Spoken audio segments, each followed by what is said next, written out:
Terça-feira, 16 de março de 2021, leitura Livro dos Médiuns, capítulo 4 dos Sistemas.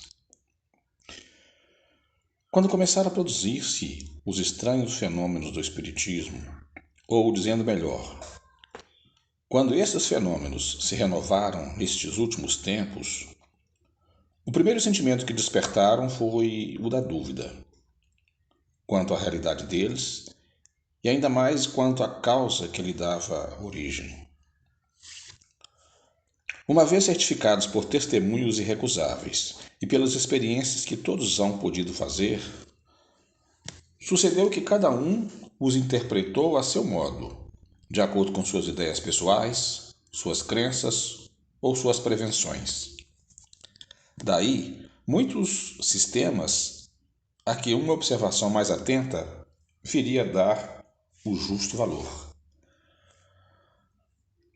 Julgar os adversários do Espiritismo encontraram um argumento nessa divergência de opiniões dizendo que os próprios espíritas não se entendiam entre si.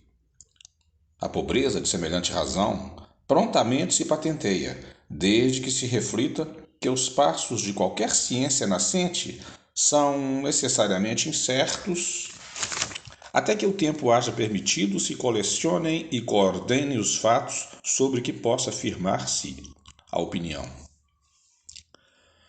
À medida que os fatos se completam e vão sendo mais bem observados, as ideias prematuras se apagam e a unidade se estabelece, pelo menos com relação aos pontos fundamentais, senão a todos os pormenores.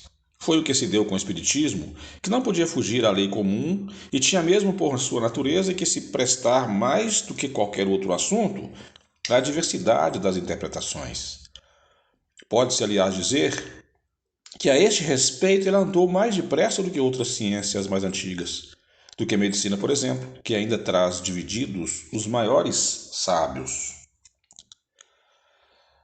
Seguindo metódica ordem para acompanhar a marcha progressiva das ideias, convém sejam colocados na primeira linha dos sistemas os que se podem classificar como sistemas de negação, isto é, os dos adversários do Espiritismo. Já lhes refutamos as objeções na introdução e na conclusão de O Livro dos Espíritos, assim como no volumezinho que intitulamos O que é o Espiritismo. Fora supérfluo insistir nisso aqui.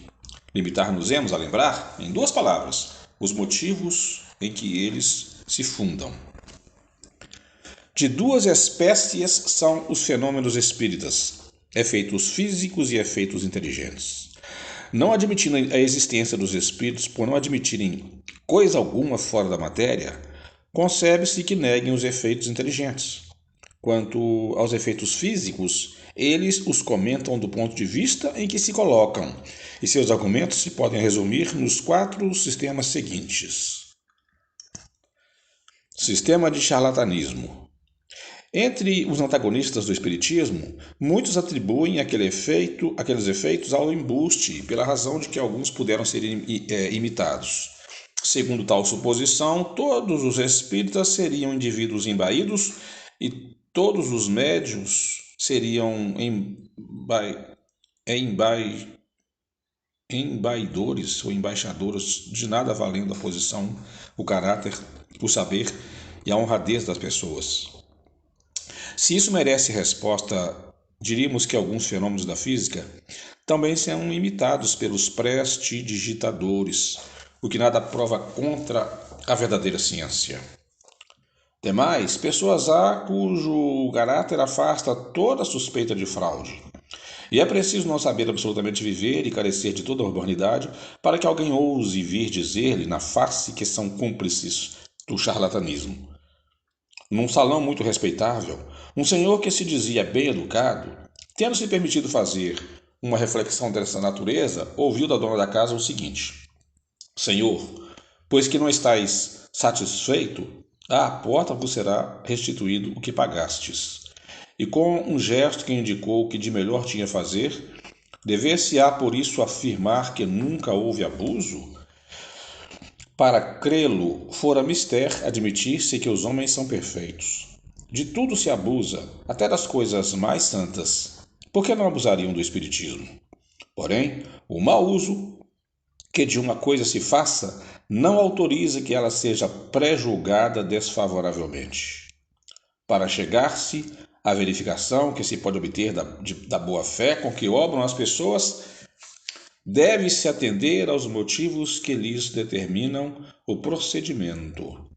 O charlatanismo não tem cabimento onde não há especulação. Sistema de loucura. Alguns, por condescendência, concordam em pôr de lado a suspeita de embuste. Pretendem, então, que os que não iludem são iludidos, o que equivale a qualificá-los de imbecis. Quando os incrédulos se abstêm de usar de circunlóquios, declaram pura e simplesmente que os que creem são loucos, atribuindo-se a si mesmos, desse modo e sem cerimônia, o privilégio do bom senso. Este é o argumento formidável dos que nenhuma razão plausível encontram para apresentar. Afinal, semelhante maneira de atacar se tornou ridícula, tal a sua banalidade, e não merece que se perca tempo em refutá-la. Acresce que os espíritas não se alteram com isso. Tomam corajosamente o seu partido e se consolam, lembrando-se de que têm por companheiros de infortúnio muitas pessoas de mérito incontestável. E, efetivamente, forçoso será convir que essa loucura, se loucura existe, apresenta uma característica muito singular, a de atingir de preferência a classe instruída, cujo seio conta o espiritismo até ao presente. A imensa maioria de seus adeptos, se entre estes algumas excentricidades se manifestam, elas nada provam contra a doutrina. Do mesmo modo que os loucos religiosos nada provam contra a religião, nem os loucos melômanos contra a música. Todas as ideias sempre tiveram fanáticos exagerados, e é preciso se seja dotado de muito obtuso juízo para confundir a exageração de uma coisa com a coisa mesma. Para mais amplas explicações a esse respeito, recomendamos ao leitor a nossa brochura Que é o Espiritismo e o Livro dos Espíritos. Sistema da alucinação. Outra opinião menos ofensiva é essa, por trazer um ligeiro colorido científico, consiste em levar os fenômenos à conta de ilusão dos sentidos. Assim, o observador estaria de muita boa fé, apenas julgaria ver o que não vê. Quando diz que viu uma mesa levantar-se e manter-se no ar, sem ponto de apoio, a verdade é que a mesa não se mexeu. Ele a viu no ar por efeito de uma espécie de miragem, ou por uma refração, qual é que nos faz ver na água um astro ou um objeto qualquer. Fora da sua posição real. Isto, a rigor, seria possível, mas os que já testemunharam fenômenos espíritas hão podido certificar-se do isolamento da mesa suspensa, passando por debaixo dela, o que parece difícil de se conseguir caso o móvel não se houvesse despregado do solo. Por outro lado, muitas vezes tem sucedido quebrar-se a mesa ao cair. Dar-se-á que também aí nada mais haja do que simples efeito de ótica. É fora de dúvida que uma causa fisiológica bem conhecida pode fazer que uma pessoa julgue ver em movimento um objeto que não se moveu, ou que suponha estar ela própria a mover-se quando permanece imóvel. Mas quando rodeamos uma mesa, muitas pessoas a veem arrastada por um movimento tão rápido que difícil se lhe torna acompanhá-la, ou que mesmo deita algumas delas no chão. Poder-se-á dizer que todos se acham tomadas de vertigem, como o bêbado que acredita estar vendo a casa em que mora passar-lhe por diante dos olhos. Sistema dos músculos estalantes. Sendo assim, pelo que toca à visão, de outro modo não poderia ser pelo que concerne à audição.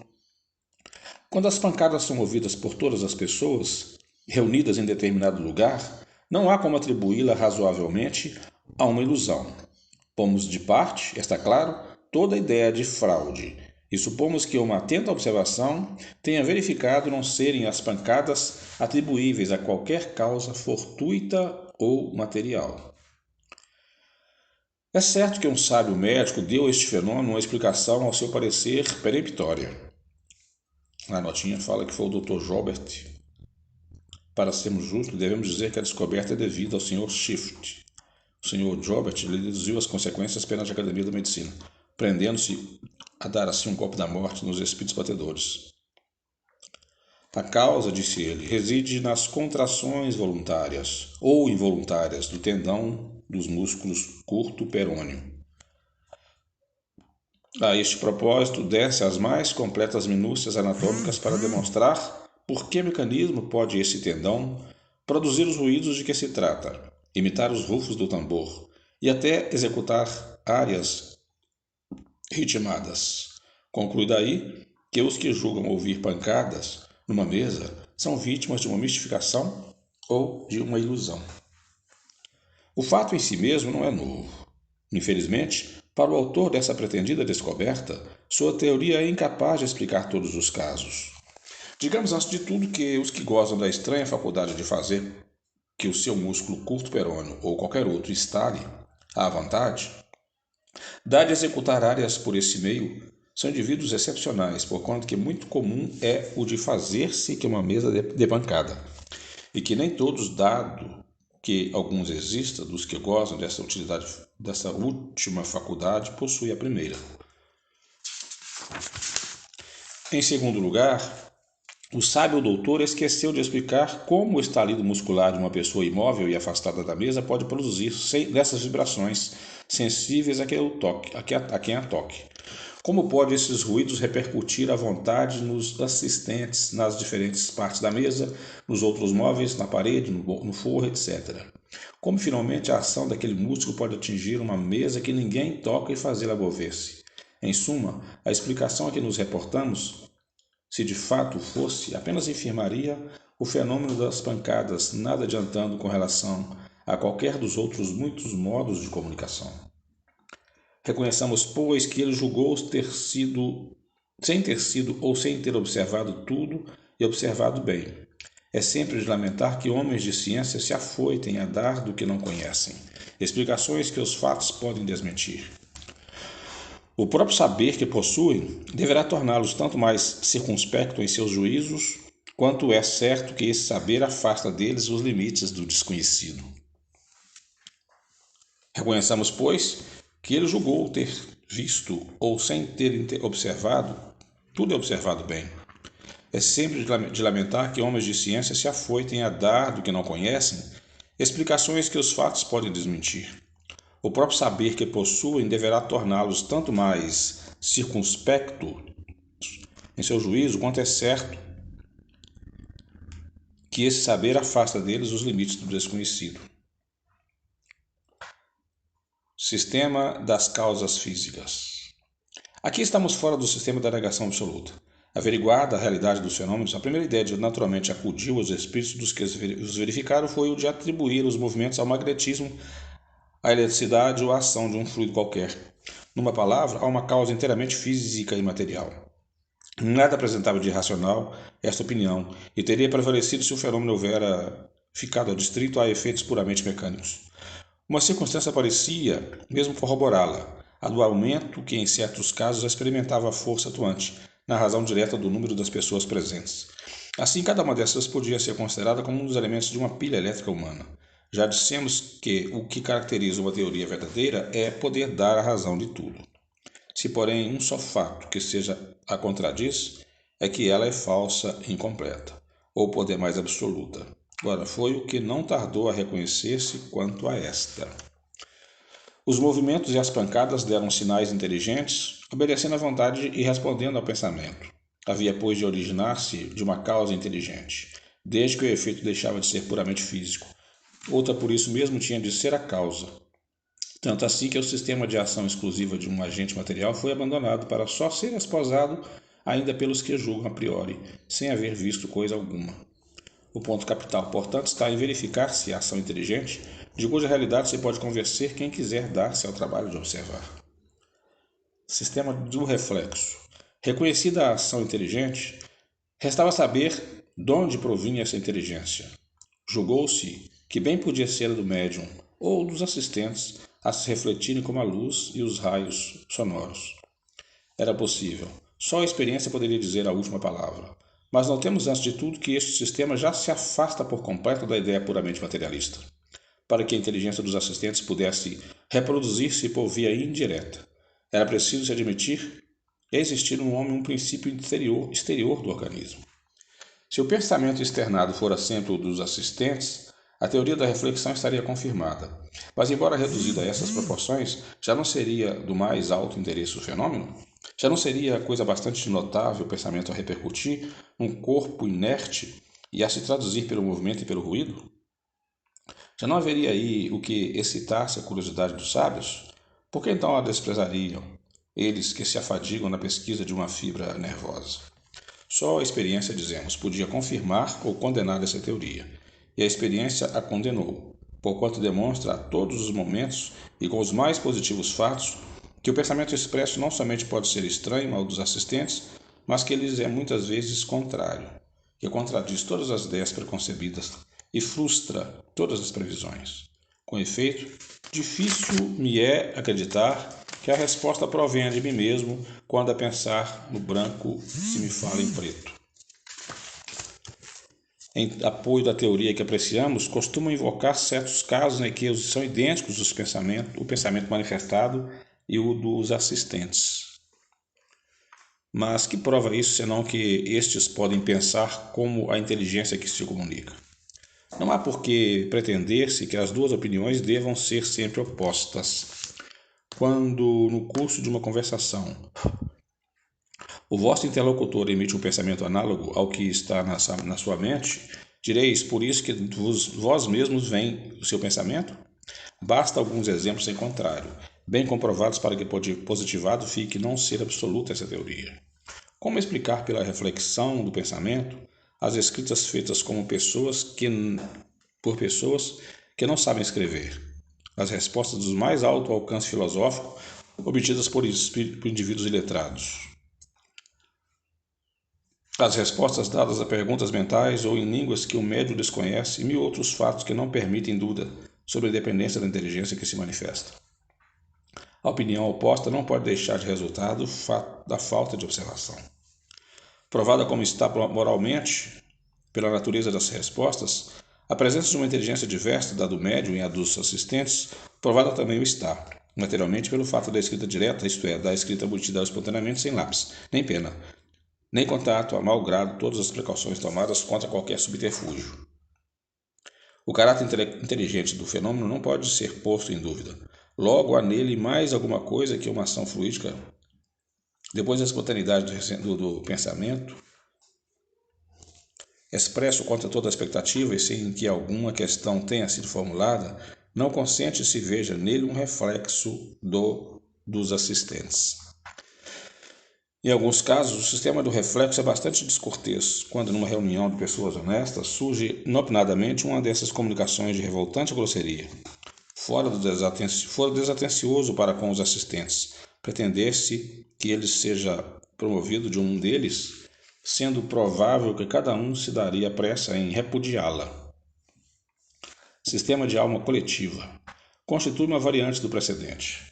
Segundo esse sistema, apenas a alma do médium se manifesta, porém identificada com a de outros vivos presentes ou ausentes e formando um todo coletivo, em que se acha reunidas as aptidões, a inteligência e os conhecimentos de cada um, conquanto se intitule a luz. A brochura onde essa teoria foi exposta, muito obscuro se nos afigura o seu estilo.